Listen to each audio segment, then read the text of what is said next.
常处于零态高级修炼. Always remain in the zero state, advanced cultivation. Jiefeng. Today, after reading Feelings of the Middle Way by Qingkuan Celestial, I experienced a sudden clarity, as if a new window had opened within my heart, offering a view of the boundless universe. Feelings of the Middle Way further expands upon Laozi's principle of effortless action that accomplishes everything, and Buddha's thought on formlessness. Laozi's effortless action, Buddha's formlessness, and Qingkuan Yuanchu's middle way all point to the zero state. What is the zero state? It is a state of emptiness, spirit, and grace. All useful things exist in this zero state. For instance, all kinds of scales used to measure weight are set to zero, and gauges measuring voltage or current are at zero. Only when these instruments are at zero can they accurately measure the true essence of what they gauge. If not set to zero, say set at 80 or some other value, then the readings they show cannot reflect the true nature of what is measured. Only when a scale is at zero, in a state of effortless action and formlessness, can it accomplish everything, reveal the true nature, and accurately weigh any object placed upon it. As Qingkuan Celestial has said, Buddha nature is tasteless, the greatest creator is soundless. Lack of perception is the greatest perception. The feeling of the middle way is to be without feeling. To lack perception is to experience all perception. Effortless action that accomplishes everything. All sages and saints make distinctions through the principle of effortless action, and lack of perception enables one to experience all perception. All of these bring Laozi, Buddha, and Qingkuan Yuanchu onto the same plane of wisdom. A building, only when it exists in the zero state, can provide a space of true value to people. A computer, only when it is in the zero state, can function effectively for people. An ox, only when it is in the zero state, can serve farmers. A Buddha, only in the zero state, can embody the true Buddha nature and guide others across the river of life. Only when a person is in the zero state can they truly understand the Great Way, achieve enlightenment, and attain the qualities of a celestial being or Buddha. A drinking cup, only when in the zero state, truly functions as a drinking cup. If filled with something else, it ceases to fulfill its purpose. Idling vehicles and machinery are also in a kind of zero state. The earth, existing in the zero state, nurtures all forms of plant life. The state of energy differentials is likewise a form of zero state, ready to unleash immense power in an instant. People often say, "My mind feels completely empty like a blank slate," which is also a form of zero state, a highly positive state. As the wind passes through sparse bamboo, the bamboo retains no sound. As geese fly over a cold pond, the pond leaves no reflection. This reflects the zero state of the bamboo and the pond. Keeping oneself in a zero state is a form of advanced cultivation. The highest level of swordsmanship is the absence of a sword. The ultimate mental practice is to be without a mind. The most profound Buddha Dharma is to be without Buddha. And the greatest self is the absence of self. Striving to reach the zero state is moving toward Buddha, toward celestial beings, toward the Tathagata. To cling to any specific matter, thing, theory, religion, political party, nation, family, or person is to deviate from the Tao, to distance oneself from the zero state. The zero state is not emptiness but, as Qingkuan Celestial says, the root of life. The zero state holds the mysteries of heaven and earth, immense power, endless transformations, and countless phenomena. The zero state is an attribute of the Tao. It is the state of the greatest creator. The zero state is nothing, yet it contains everything. To reside in the zero state is to reach the state of unity between heaven and humanity, to dwell in the eternity of life. The most exquisite experience in life is the awareness felt when consciousness resides in the zero state, for it is then that one can perceive everything. From the zero state, viewing humanity's many values and morals reveals them to be mistaken.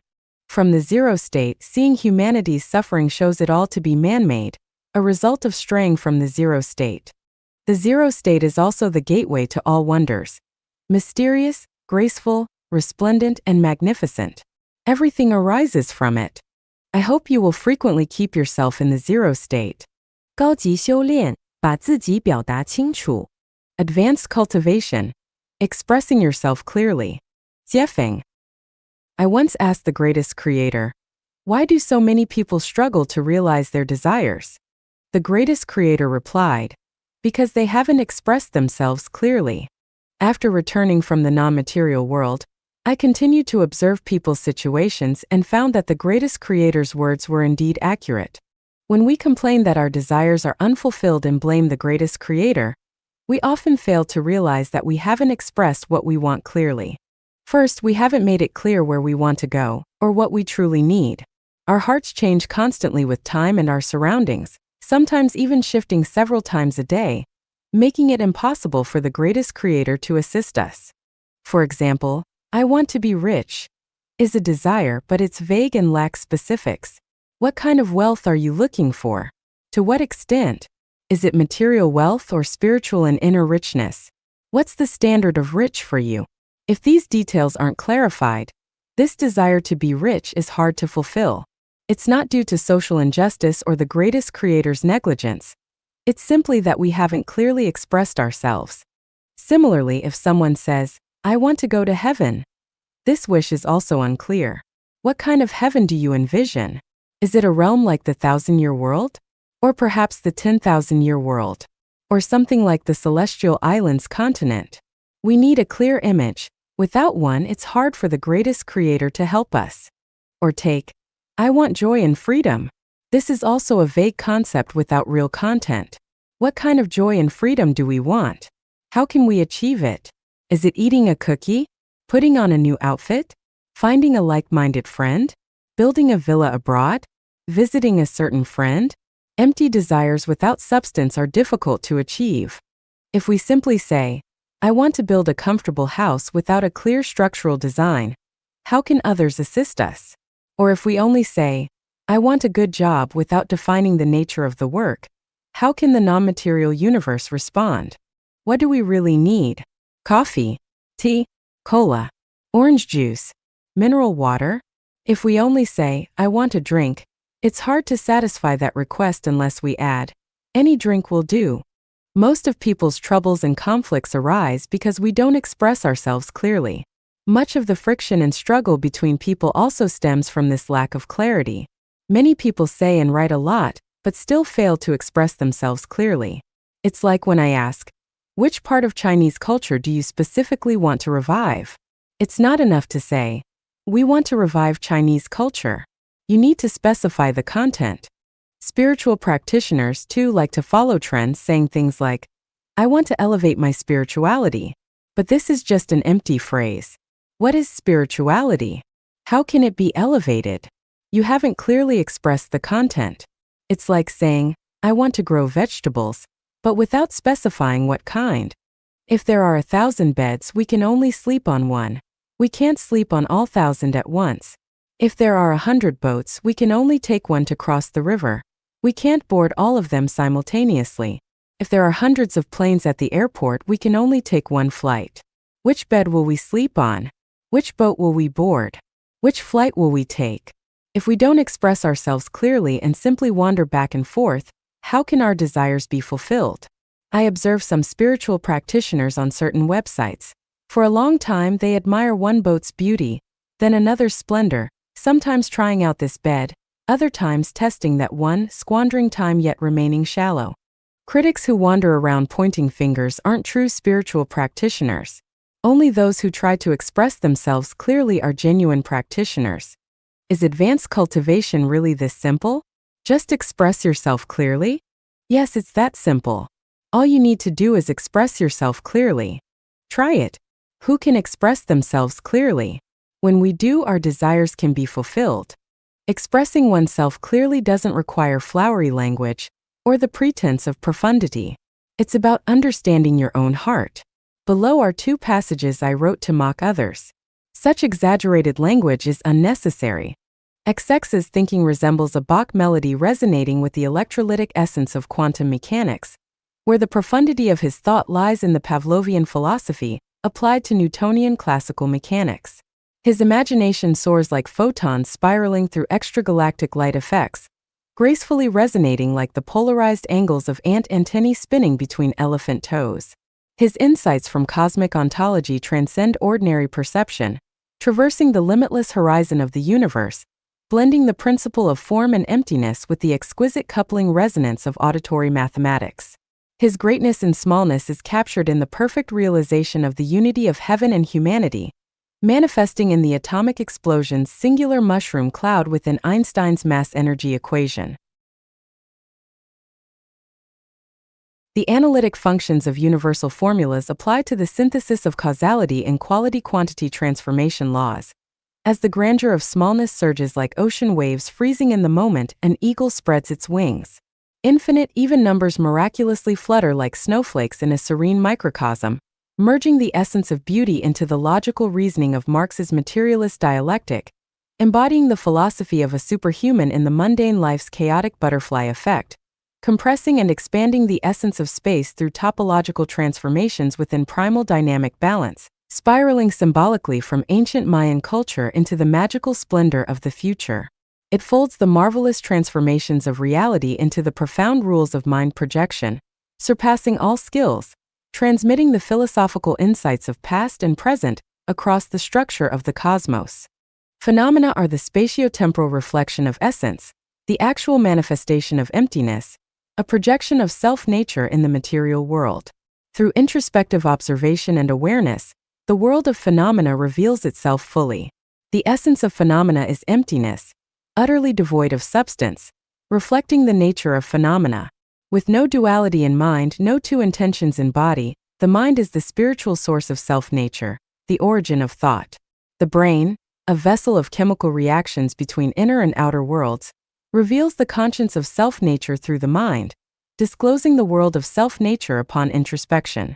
By creating our reality from cosmic essence, the reality we experience is a conscious reflection of our subconscious within emptiness. When meditation and introspection harmonize perfectly, reality emerges.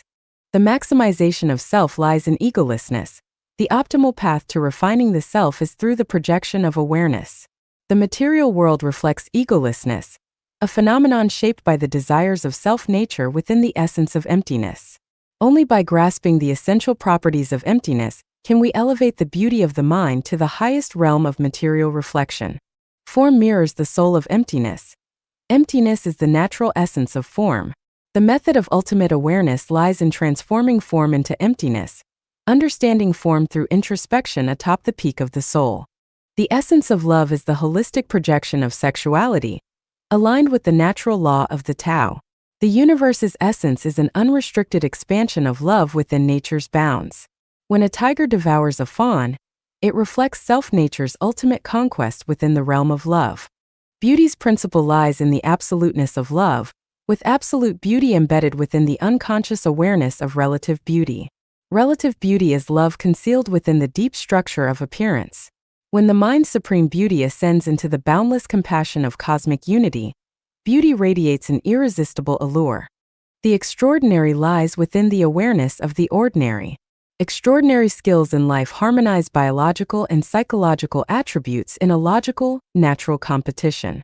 As chemical properties of life evolve with physical qualities, the extraordinary potential within the ordinary erupts.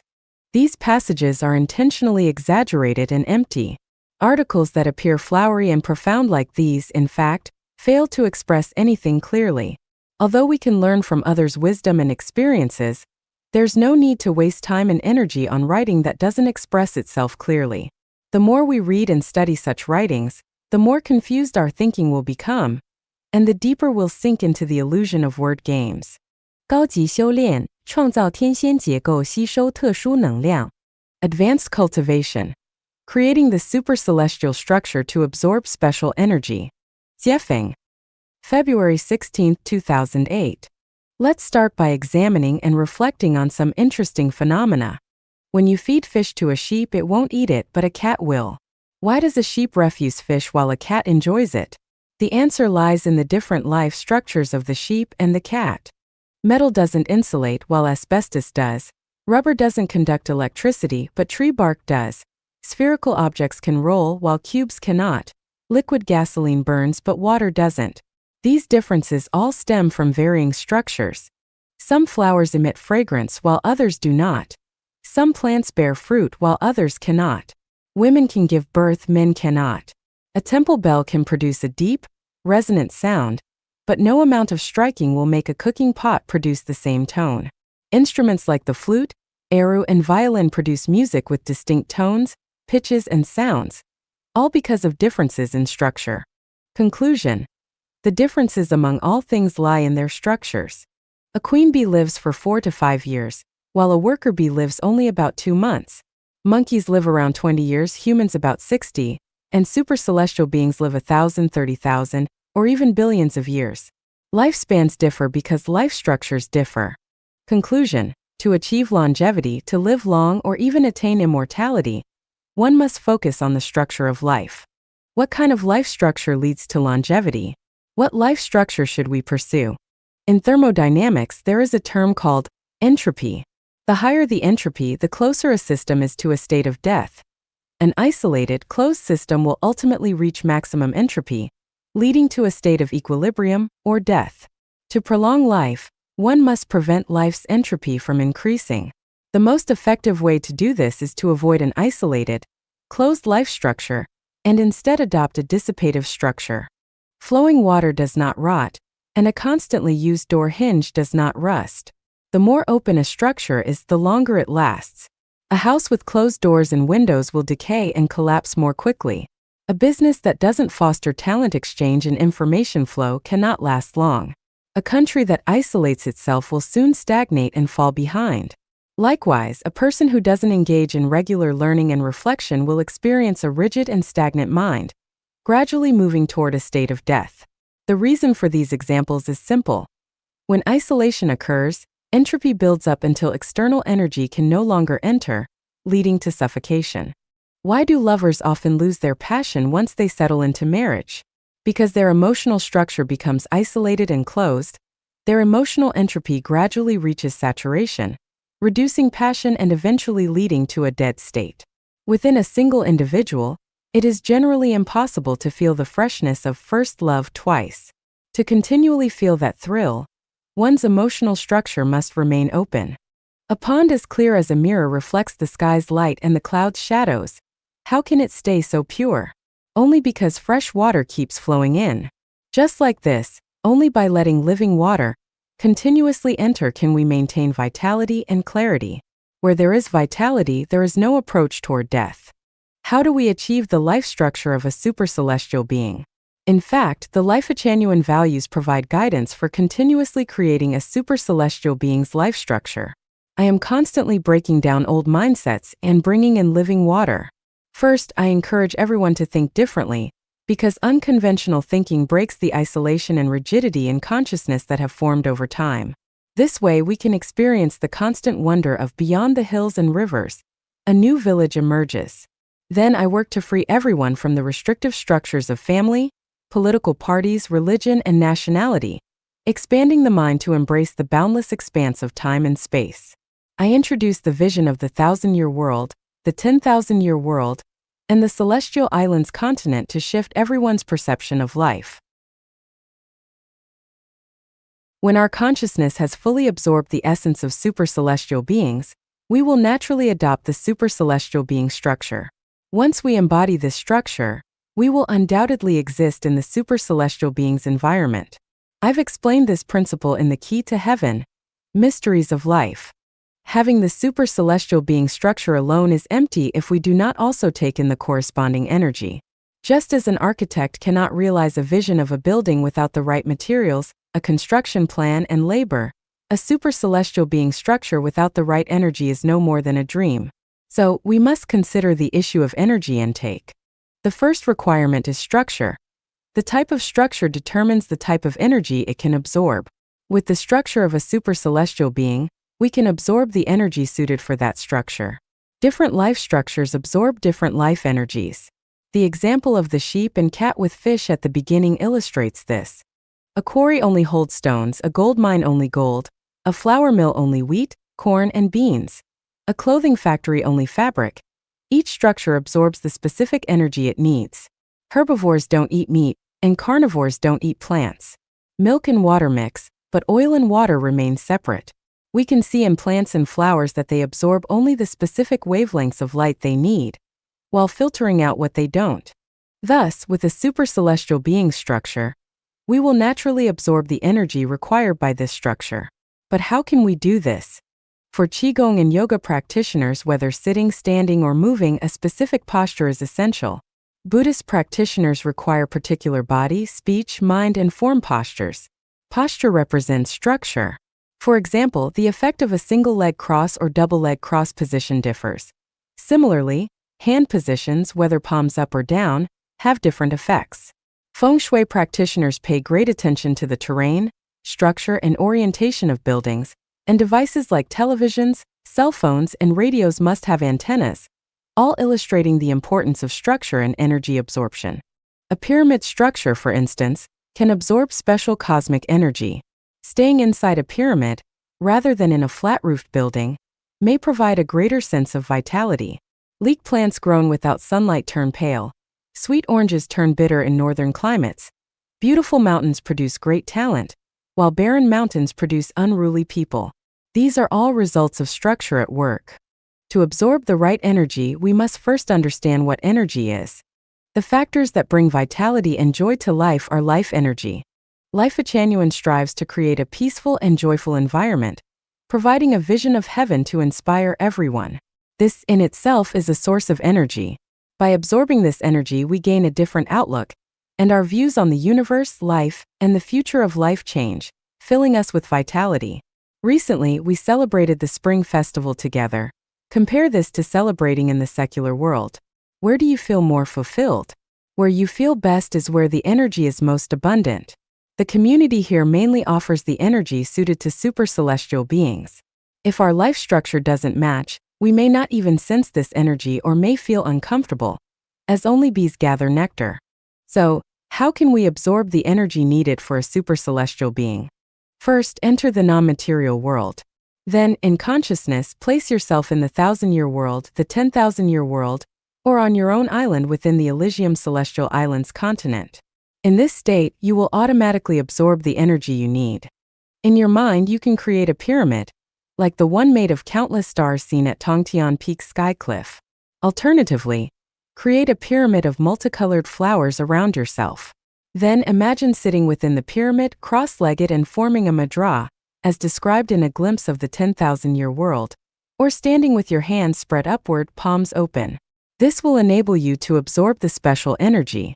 Secondly, visit the Life Genuine community frequently. As I've said before, the process of building this community is a process of practice and cultivation, because this place provides energy rather than taking it. Keep in mind that conflict, arguments, anger, and jealousy drain energy. But in this community, these factors are minimized, making it an ideal place to absorb energy. Conclusion: replace traditional structures with dissipative structures. Avoid imposing rigid frameworks that limit the freedom of consciousness, to prevent isolation and closure in thought.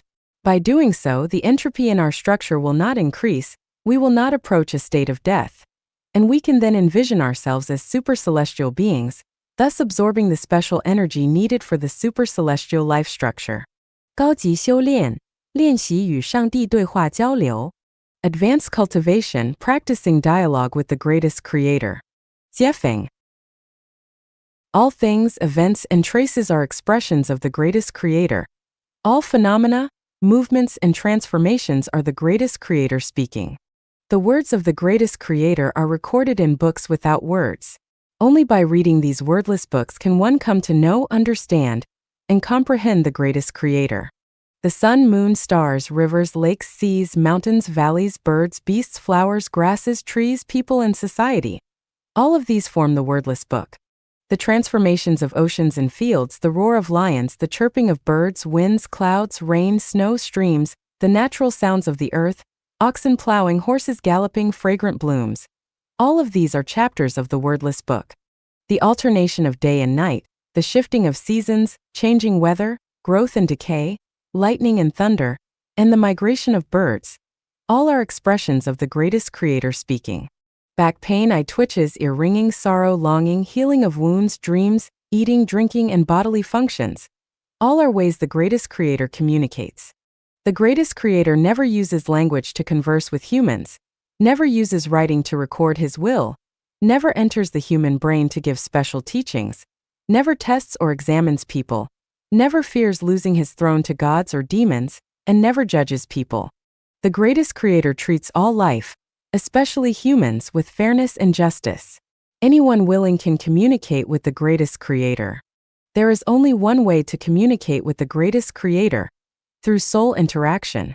To engage in dialogue with the greatest creator, one must first awaken their spiritual senses. Relying solely on sight, hearing, smell, taste, and touch is insufficient. Let me share an example as inspiration for practicing dialogue with the greatest creator. While clearing the branches of a fallen tree tangled with vines, I observed a phenomenon. Dead branches were difficult to cut or saw, even with tools. Near-dead branches could be cut but were very tough, and branches that were alive were easy to cut. All phenomena are the greatest creator's words. So, what is this phenomenon saying? In other words, what is the greatest creator telling us? The greatest creator is saying, dead life is rigid, near-dead life is tough, life filled with vitality is tender. Realizing this message conveyed by the greatest creator through the phenomenon, I started trying to communicate with the greatest creator. I asked, Almighty greatest creator, do all life forms exhibit similar traits as these plants? The greatest creator replied, yes, with few exceptions. Honorable greatest creator, apples are firm and sour when they're full of life, softer when ripe and softest when they decay. This phenomenon seems inconsistent with your conclusion, I said in confusion. The greatest creator responded, apples are fruits of life, seeds of life. They are not life itself. Fruits are not considered life until they start growing into form. Therefore, my conclusions about life do not apply to non-living things. Filled with gratitude, I continued, thank you, greatest creator, for teaching me such a profound truth. I would like to know what characteristics a person exhibits when they are dead, near death, or full of vitality. A dead life is rigid. Dead people are unresponsive to changes around them. Their minds, thoughts, awareness, and spirits are rigid. They remain unmoved by lightning and thunder, tsunamis and earthquakes, warning calls, or the nourishment of love. A life near death is tough. People nearing death are stubborn, inflexible, clinging to old beliefs, resistant to change, and unwilling to learn or think independently. They do not easily accept new ideas, perspectives, or things, often thinking themselves right, attached to tradition and routine, and are prone to resistance or indifference. Vital life is tender. Observe how delicate children are. They are the truly vibrant ones. Those who are curious and hopeful about the future, eager to learn and accept new ideas, who are teachable, lively, happy, and feel blessed without idols or rigid authority in their hearts, and who are easily taught, guided, or even misled, these are the truly vital beings, the greatest creator answered patiently and kindly. I was moved. Communicating directly with the greatest creator is so simple, so pleasant, so clear, so enlightening. The greatest creator is like a kind grandfather. I could feel this grandfather, the greatest creator, patting my head, ready to give me delightful things to enjoy. I then asked the greatest creator, dear greatest creator, which kind of life do you prefer?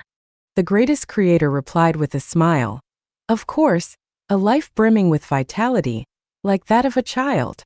Curiously, I asked, beloved greatest creator, what kind of life is needed in heaven? What kind of person can enter heaven? The greatest creator laughed heartily but replied seriously, in heaven, there is absolutely no place for rigid or tough lives. Heaven requires vibrant lives. Those who are like children can enter heaven. Beloved greatest creator, can a person in their 60s become like a child? Can they be considered a child? The greatest creator feigned annoyance and replied, how foolish you are. Whether one is a child is not about age but about heart. This was my conversation with the greatest creator.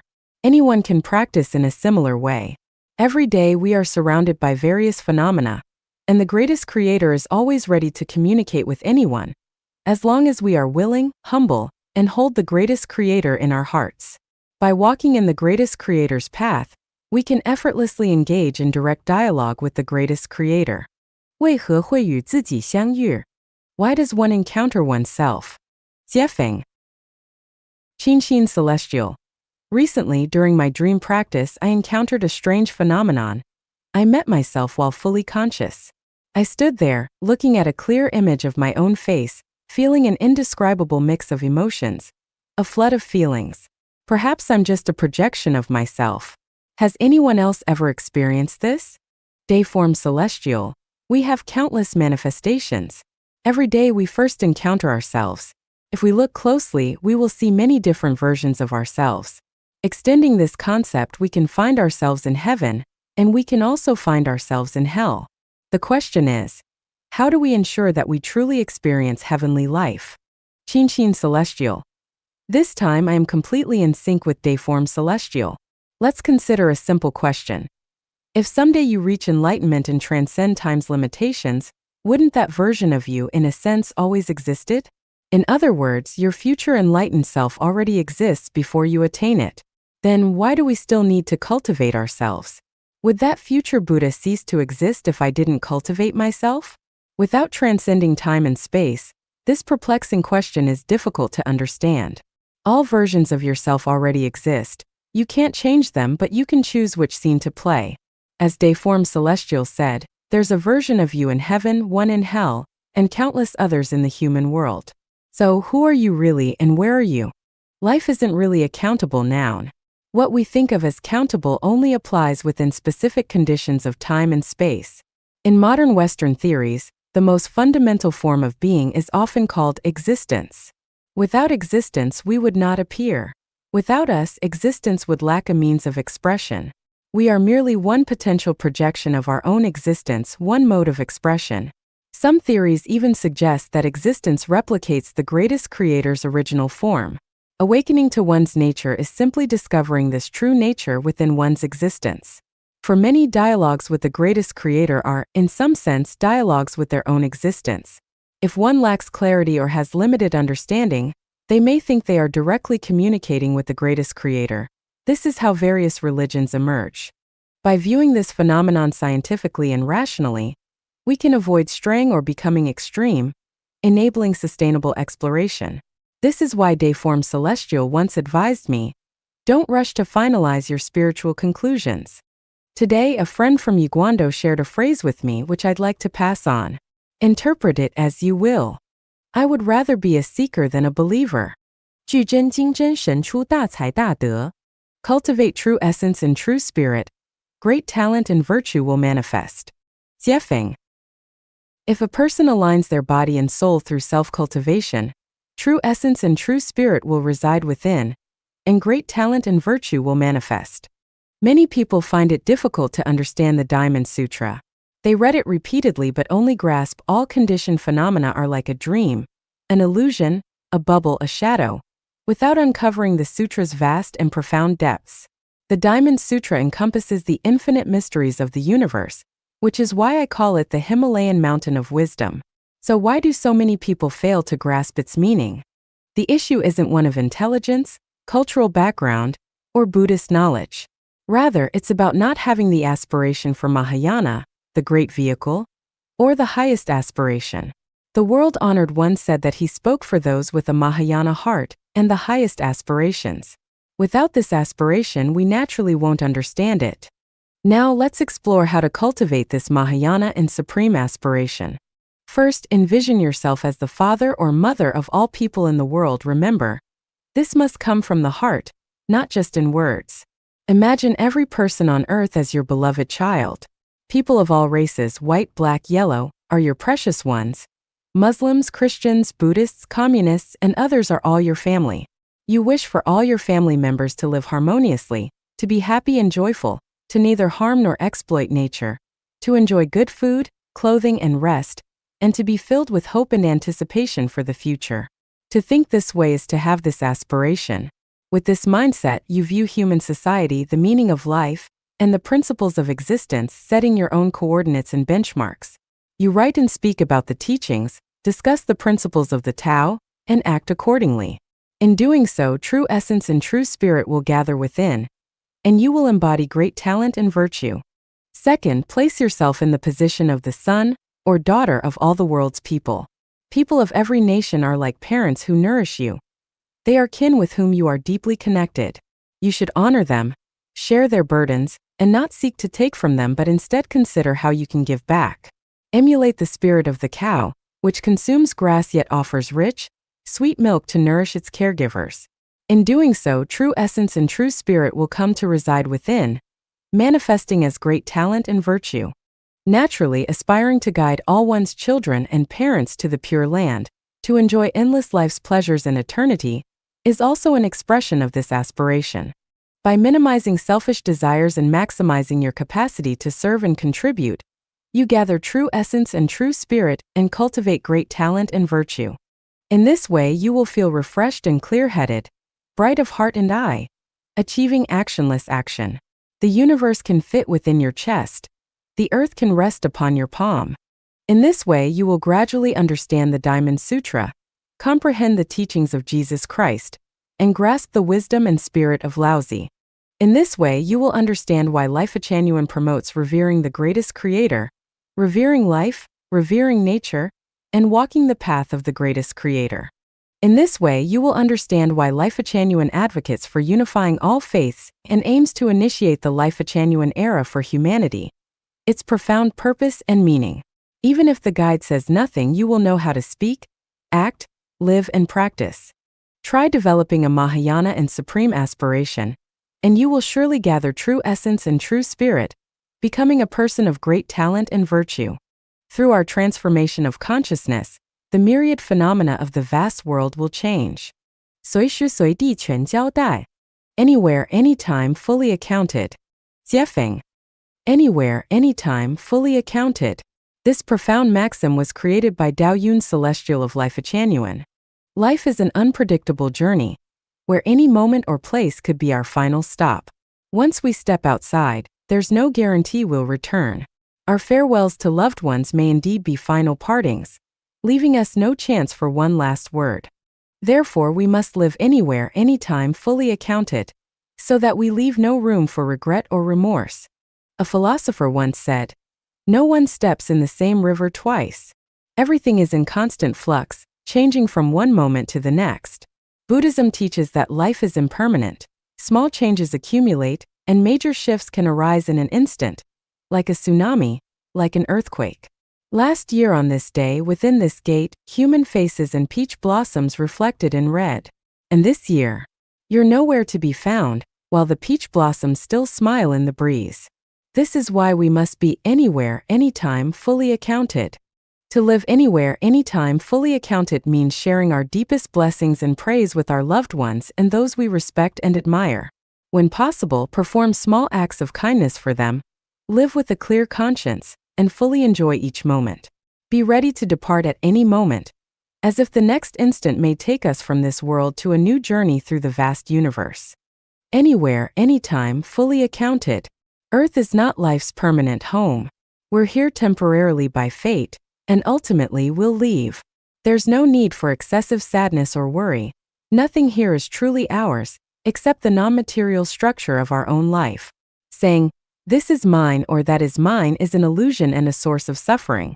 In the end, we take nothing with us. In the end, we're left with nothing but the spirit light of our awareness. Life is but a dream. All is transient like clouds. We must fully experience life, leaving no regrets. Anywhere, anytime, we should do our best, enjoy the wonder of life, and act and speak as the moment requires. The present moment is real. Don't sacrifice today for dreams of tomorrow. Regret and remorse arise when we don't live anywhere, anytime, fully accounted. Many people realize this only in their final days, at the threshold of life and death. But by then it's too late. Don't wait until the moment of farewell to make things right. Instead, be anywhere, anytime, fully accounted.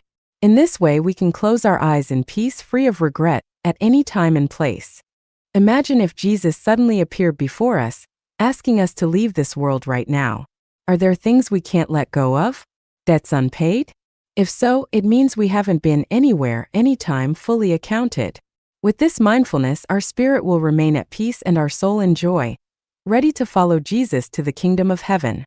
Anywhere, anytime, fully accounted is a sublime life state. It aligns with Tao and the wisdom of Prajna. It is the perfect realization on the Bodhi path, a teaching of Buddha, a whisper of Zen, a divine revelation, a boat to cross the river of life, a remedy for the lost, a finger pointing to the moon, an angel's call to board the ship. Anywhere, anytime, fully accounted, is when life's light shines brightly in the present moment, bringing great liberation and a grand life. From this comes fearlessness and a life without regret. Remorse will no longer haunt us. Our mind and body will resonate in pure joy, aligned with the celestial beings. Practicing anywhere, anytime, fully accounted, is an excellent path for self-improvement. Only with this mindset can our heart and soul remain peaceful. Only then can we fully enjoy life, always ready to embark on new journeys. With such inner freedom, why fear the collapse of the sky and earth or magnetic pole reversals? Why let worldly clamor or stormy winds faze us? Even blade and fire cannot harm a single hair. The gates to heaven are always open to all, not only to Christians, Buddhists, and Muslims but to anyone. They are open to the good and the bad, the white, black, and yellow. Yet, finding heaven's gate is no simple feat, and entering it is even harder. Could we truly leave the human world for heaven anytime and anywhere? Imagine an earthly paradise here on earth. Could we abandon everything and walk forward without looking back? How many unfulfilled dreams weigh on us? How many attachments linger in our hearts? How many bonds still captivate us? How many obstacles hold us back? Saying it is easy, doing it is difficult. So from now on, let us strive to be anywhere, anytime, fully accounted, leaving no regrets or remorse. Then we will be ready to set forth at any moment,